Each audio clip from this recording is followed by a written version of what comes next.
Tonight, what I wanted to do is I wanted to look at a lot of what's broken about our schedule and our calendar in college football, and I wanted to fix it. Now, I'm not a negative Nancy. I know there is a whole lot more good about this sport than there is bad, and we normally focus on the good. But tonight, let's just focus on the bad for a few minutes with some tangible answers. We're going to give you the what we think is wrong, and then the why, and then the how we're going to fix it. And what we're doing is we're going to lay out a foundational part of my future college football commissionership campaign platform. This is going to be the bedrock. This is going to be the foundation on which everything else is built. And what it is a totally revolutionized college football calendar. Right now, this sport is still looked at as being seasonal. And yeah, they do something in the spring. I think it's a spring game. What do they call that thing? But by and large, college football is you come in September and October, November, December, and then there's a title game in January. And then there's this word they use, off-season. People say that. When I'm college football commissioner, there will be no off-season. We will own 365 days of that calendar. And even if you don't want to come to the trough in spring, I'm going to force you to, and it's going to be for your own good. So here's what I'm thinking, and to be clear, before we go through all of this, this is what we wanted to accomplish. The first thing is we have to fix the December issue. There's a critical problem that we have in the sport right now. I think it is all predicated on where the early signing day is. So we will be getting rid of this early signing day in December. We will be moving it. We'll show you where momentarily. I also think it is imperative for the growth of this sport that we take ownership of spring. And we don't have to do anything new. What we have to do is harness what we already own. Control the things we control, but just move them around a little bit and harness them and get all the juice out of the squeeze. And I'm about to show you exactly what I'm talking about. We're going to make spring a cannot miss event. Not just the spring game, not just spring practices. We're going to totally change spring because we're going to totally change the way we schedule in college football. More on that in just a second. And the last thing I wanted to do is I wanted to rethink the entire recruiting process. And I wanted to rethink the entire recruiting schedule. And so forget about the talking. Let's just lay it out. We'll start in January. Now, January is not going to change a whole lot compared to what we already have. We are going to have the back half of the playoffs, and then we're rolling into the national championship game. And the January calendar, I don't think I have a great big issue with. But then, when we get into February, if you're looking on the screen right now, you still see National Signing Day in February. Well, that doesn't seem all that different. It will be very different because early signing day is going to move. It's going to move several months. And I think early signing day is not going to be nearly as busy as it is right now. Right now, it's like an 80-20 early signing day, regular signing day commitment spree. And that ratio has rendered the February signing day kind of secondary, if anything, and not nearly as many people pay attention to it. We're going to make that February signing day matter a whole lot more again. Here's where it gets really juicy. Now, I want you to listen very, very closely. I was listening to the Pac-12 commissioner the other day, and I was mad that he got it out there before we could get our calendar released, but he is so dead on the money. This concept of scheduling games 5 years and 10 years in advance is gone. You might as well wad it up and throw it over your shoulder in the trash. When I am college football commissioner, you're not finding out who you're playing until the spring of that year. Right before we kick off spring practice, we are releasing your non-conference schedule. This will probably coincide with partnerships between conferences, because I know otherwise it can be kind of messy. You are finding out your non-conference schedule at the beginning of spring practice. Then you have spring practice the same way it's always worked, and it's going to go through March, and it's going to go into April. You will then have your spring game, and I want to make this one very clear too. No longer are we going to let a golden opportunity in the spring pass us by.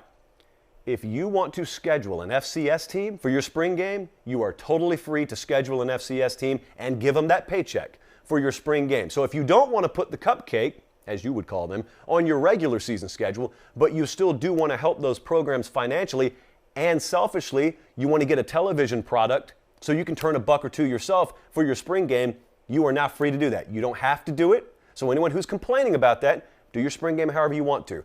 But if you're Texas A&M and you want to schedule Prairie View, be my guest and pay him $725,000 in the process as ESPN pays you a flat $1 million television fee to broadcast that spring game, go for it. When we conclude spring practice and when those spring games are wrapped up, we will then have another tentpole event to conclude spring, And that, my friends, is when we are releasing that year's conference schedule. It will fall right in line thematically with how the NFL releases their schedule. So if you're Alabama, you will not know when you play Arkansas. You will not know if you play South Carolina, even if we have divisions the same way we do now, until after spring. The pushback I get on this will be 99% from coaches because they want to prepare well in advance. And I'm just going to look at you guys. You know I love you, and I appreciate all you guys who listen. You have it well within your power to take 4 or 5 months and get ready for a game. Most of you know each other like the back of your hand anyway, so please don't complain about this. The greater good is being served here. I think you got the entire summer. You can put a game plan together to play Michigan as opposed to having to know that you're playing them 5 years down the road. We just owned spring. We had tentpole schedule release events at the beginning and end of spring. You can play an actual game. You can schedule an opponent in the spring game if you want to. So then we go into May. And May and really the beginning of June, that is transfer portal season. I'm not for the portal being open 24/7, 365. I want to close that thing up and have transfer portal windows. This is when that portal window is going to open up. I'm TBD on where the other portal windows will be. But this is a big portal window, and obviously, because I'm about to move early signing day, when you get to May and June, this is critical recruiting time. It really already is, but now it's going to be even more so critical because of what I'm about to say. When we get to July, we're already almost to the season, by the way, and we haven't taken a breath. When we get to July, we're going to have media days at the beginning to middle portion of July, and then it is the home stretch run. You've got camp coming up, opening in August, but before that, the early signing day moves from the middle of December to the end of July. 2 things this is going to accomplish. It greatly alleviates this hodgepodge of coaches moving all over the place, and we're trying to get hires here, and we don't know if we can take kids because of the transfer portal in December, and so much mess we're about to clean up because we're moving early signing day to late July. Here's the second thing it does.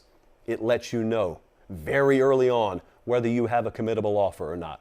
Some kids go through their entire senior year, and then they get right up to that deadline. We're going to come up on it next week. And you don't know your entire senior year whether your offer is committable or not because coaches are slow playing you, wait until the last minute. Nope. You're going to find out before your senior year. So if you're a can't miss, and I'm Texas, and I feel comfortable enough offering before I've seen your senior film, which is the kind of guy who should be going on early signing day anyway, and you just want to get the process out of the way, you do it. I would imagine we are greatly going to reduce the amount of kids who are actually signing on early signing day, thus rendering that February signing day all the more important. So then we get to August. Those coaches breathe a giant sigh of relief on one hand because they already have early signing day out of the way. And they have February signing day like the old days in the distant horizon. August, camps open. You know what this is about. September, October, November, you have the schedule that we announced mere months ago instead of decades ago. Then we get to December. We have Conference Championship Saturday. We have the playoff reveal. And then we, instead of going crazy and having the early signing date coming up and having coaches moving all over the place, here's what I would love to institute. I don't know if I'm going to have the authority yet. I would love to institute a total dead period, a non-tampering period, if you will, kind of like the NFL does, where you do not go after coaches, whether it's gentleman agreement, which doesn't exist in this game, or more than likely whether it is actual legislation that my office passes, of course, as the commissioner, where you cannot go hire coaches until after the national championship game happens. And so that is how I would like this new college football calendar to work. I think we just took over spring. I think we greatly alleviated the recruiting problems in early signing day in December. I think a lot of coaches are going to be on board with the recruiting side of it. I think a ton of staffs would be against not knowing their opponents until they're going into spring because their argument would be, we need to know our opponents because we like to dedicate portions of spring practice to working on those opponents. This is not final. I am going to meet with all of you guys. You will be able to voice your concerns to me. And if I need to move that scheduling around, maybe I announce the conference schedule at the beginning of spring and we announce non-conference at the end of spring. Whatever. I'm tired of this being a seasonal sport. People using the word off-season to talk about this sport, no more.